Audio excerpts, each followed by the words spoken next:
Thank you, Madam Chair, and welcome. Thank you for being with us today and your willingness to serve. Two quick, will you commit to helping me work on these issues? Senator Coons, Collins, Klobuchar, and I we were able to pass the Sustainable Chemistry Research and Development Act as part of NDAA in FY21.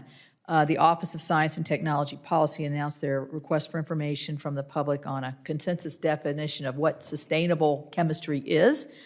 So quick action would be good. I've just asked that we could work on this together.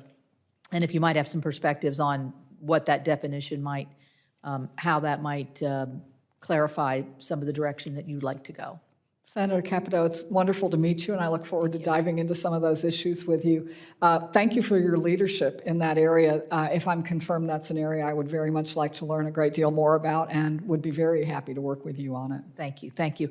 And we also, West Virginia is home to a number of scientific facilities. We have the NSF's Green Bank Telescope Observatory in Green Bank, West Virginia. We have NOAA's supercomputer. We also have great NASA facilities, and we also have Nettle. So the reason I think it's important, and I think this was part of the substance of what we've talked about in the CHIPS Act and the ancillary commerce title that's with that, is there are seeds of excellence all around the country. And if you look at where a lot of the funding goes for science and research, it goes to 6 states. A third of it goes to, I think, Maryland and either Massachusetts or California.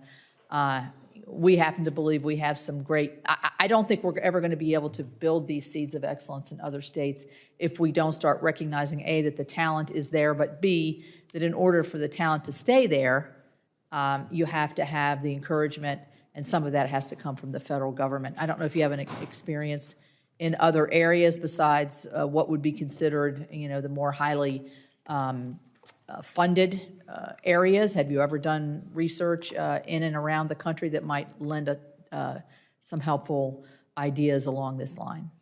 Senator Capito, my thoughts on that subject are informed by my personal experience, which I mentioned earlier. I was an undergraduate at Texas Tech University, and the window I got into research, because they didn't have a lot of research funding, this is many decades ago, but that window that I got because they had a little bit of research funding was something that really opened horizons for me. And so I share your commitment to making sure, for 2 reasons. Number one, I think reaching these amazing talents that are in every part of our country is vitally important.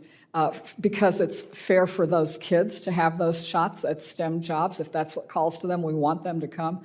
But also because we've got hard problems that need talents of all sorts, and I think that reach is important. So I think there are a number of very practical steps. I hope there will be some really helpful progress, as I know you all are in the middle of wrestling with legislation in that area, but that's an area that I would look forward to working with you on if I'm confirmed. Well, thank you. That would be much welcomed. And one of the areas that a lot of us have worked on is to try to get involvement in STEM careers. Both women and people of color were underrepresented in these areas. So I'm glad to see that this is a passion, obviously your life's work. And I mean, from my perspective, it's, you got to start early. You've got to talk about what does it really mean. It doesn't mean you're sitting in a lab coat with a beaker and a Bunsen burner or whatever it is we had back in the 70s. There's all kinds of wonderful opportunities, and particularly in the robotics area.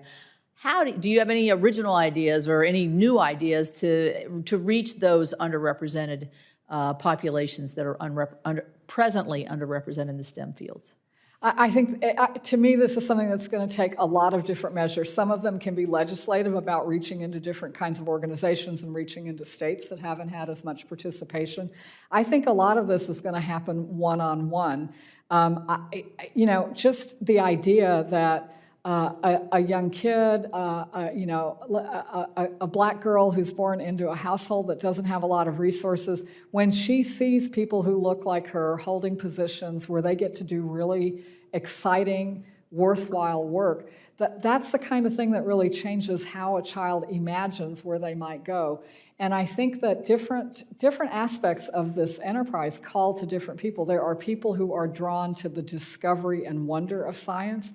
And I think for a lot of people, and certainly for me, what drew me was just this powerful notion that you could make the world work better. And there's so many problems that I think young people today really care about solving, whether it's about health, about our climate and energy systems, whether it's about opening opportunity to everybody. And when we can tie these innovative efforts in science and technology to these real changes, I think it draws just a host of really important and exciting new entrants. Right. Thank you. Thank you, Madam Chair.